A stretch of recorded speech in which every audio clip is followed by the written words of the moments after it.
మన పేపర్లో ఈనాడు పేపర్లో వచ్చింది. ఒక వ్యక్తి వాళ్ళ భార్య చెప్పిందని వాళ్ళ నాన్న పెద్ద ఆయన ముసలాయన్ని తీసుకెళ్లి కాలంలో పడేసాడు.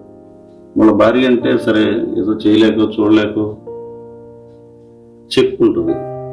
ఈయన ఉద్యమైందో నాకు అర్థం కాదు. మీ నాన్న కదరా, ఆవిడ చెప్పింది. కొంతమంది ఉంటారు అలాంటి వాళ్ళు, 100లో 1 1000లో 1 అలాంటి వాళ్ళు ఉంటారు.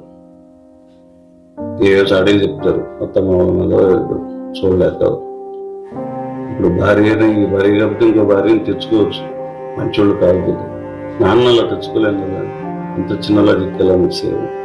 కొరగాని కొడుకు పుట్టిన కొరగామియే కాదు, తండ్రి గుణములు చరుచును. చెరుకుతద విన్ను పుట్టిన చెరుకు తీపెల్లా చెరుచు సిద్ధము సుమితి.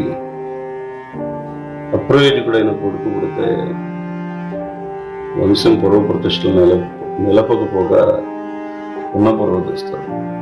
తల్లిదండ్రులని ప్రేమించలేని వాడు ఇంకెవరిని ప్రేమించలేడు. సత్యమో కాదో కానీ నా గట్టి అభిప్రాయం. Hi friends, good morning. ఎలా ఉన్నారు?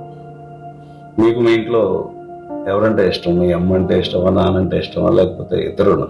కామెంట్ చేయండి. Thanks for watching.